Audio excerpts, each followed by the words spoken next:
নমস্কার বন্ধুরা, KDD kitchen and ব্লগে আমার সকল বন্ধুদের জানাই সুস্বাগতম। আশা করি তোমরা সবাই খুব ভালো আছো এবং তোমাদেরই ভালোবাসায় আমিও খুব ভালো আছি। আজকে আমি তোমাদের সঙ্গে আলু ভাজার একটা রেসিপি শেয়ার করব। আশা করি তোমাদের ভালোই লাগবে। তাহলে আমি প্রথমে গ্যাসটা অন করে দিচ্ছি। একটা প্যান আমি বসিয়ে দিলাম।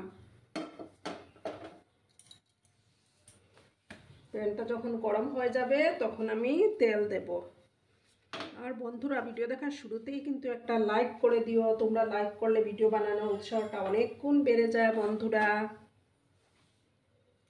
আমার প্যানটা ততক্ষণে ভালো করে গরম করে নেব। দেখো বন্ধুরা, প্যানটা গরম হয়ে গেছে। এবার আমি তেল দিয়ে দিচ্ছি।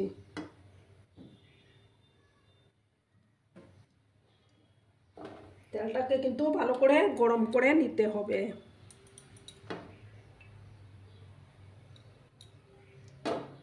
একদম ফুল ফ্লেমে আমি তেলটাকে ভালো করে গরম করে নেব।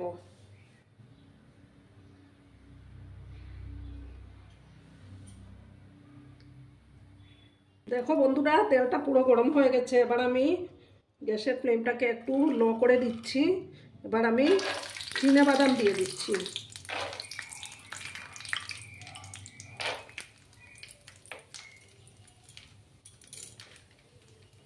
চিনেবাদামগুলোকে ভালো করে 3-4 মিনিট ধরে একটু লাল লাল করে ফ্রাই করে নেব।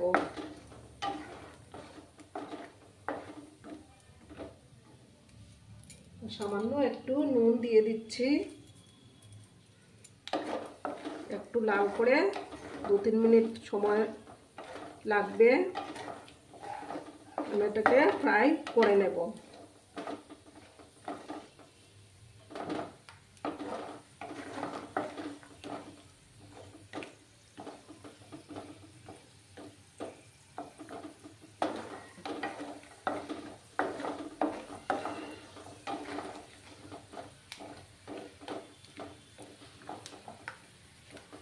দু 3 মিনিট সময় নিয়ে এটাকে ফ্রাই করে নিতে হবে।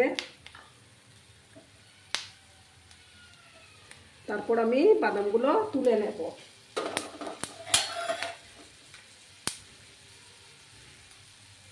দেখো বন্ধুরা, বাদামগুলো ভাজা হয়ে গেছে। এবার আমি বাদামগুলো তুলে নিয়েছি। এবার আমি একটা শুকনো লঙ্কা দেব।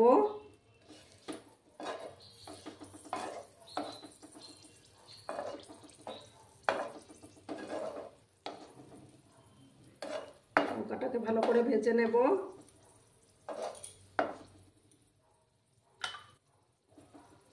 এবার আমি আলুগুলো দিয়ে দিচ্ছি। এইভাবে দেখো, আমি ছোট ছোট করে নতুন আলুগুলো কেটে রেখেছিলাম, সেই আলুগুলো দিয়ে দিলাম। আমি এখানে মোট 3টা আলু কেটে নিয়েছি।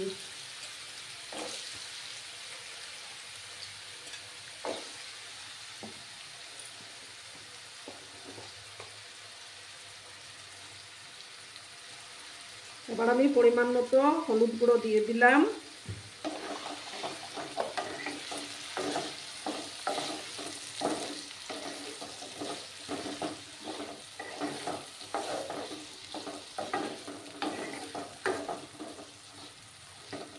এবার আমি এটার মধ্যে লবণটা দিয়ে দিচ্ছি।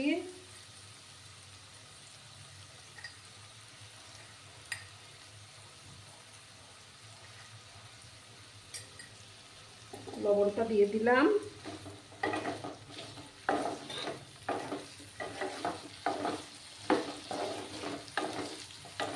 ভালো করে একদম মুচমুচে করে আমি এটাকে ফ্রাই করে নেব।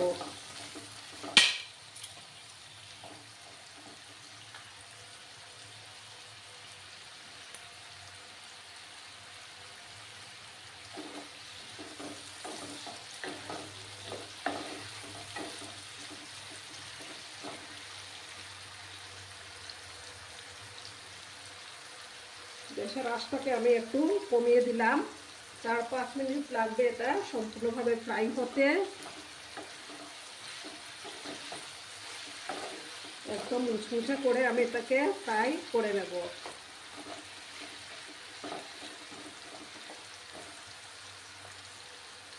পুরনো বন্ধুরা তো আমার পাশেই আছো, নতুন বন্ধুরা যারা এখনো অবধি আমার চ্যানেলটিকে সাবস্ক্রাইব করোনি তারা পাশে থাকা বেল আইকনটি প্রেস করে রাখবে, যাতে করে আমার ভিডিও ছাড়ার সাথে সাথে নোটিফিকেশন তোমাদের কাছে পৌঁছে যায়।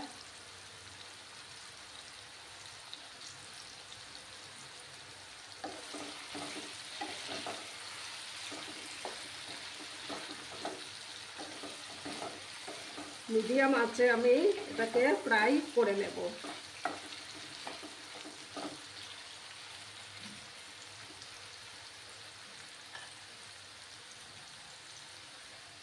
দেখো বন্ধুরা, আমার এই আলু ভাজাগুলো ফ্রাই হয়ে গেছে প্রায়।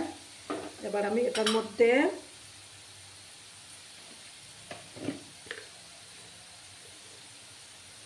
দু চামচের মতো পোস্ত দানা ছড়িয়ে দেব, দিয়ে ভালো করে নাড়াচাড়া করে নেব।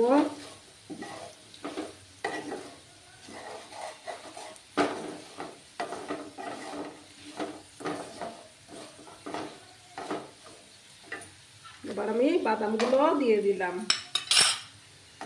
দিয়ে আবার ভালো করে মিক্স করে নেব। এই রেসিপিটি কিন্তু বাচ্চাদের খুবই প্রিয়, বাচ্চাদেরকে এইভাবে বানিয়ে দিলে ওরা একদম চেটে পুটে খেয়ে নেবে।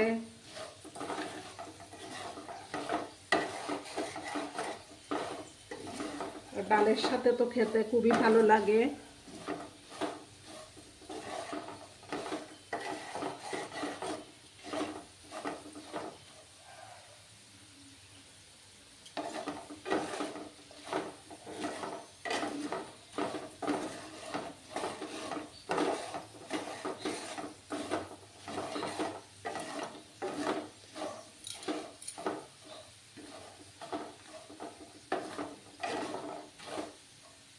কিছুক্ষণ আমি এইভাবে নাড়াচাড়া করে নিলাম।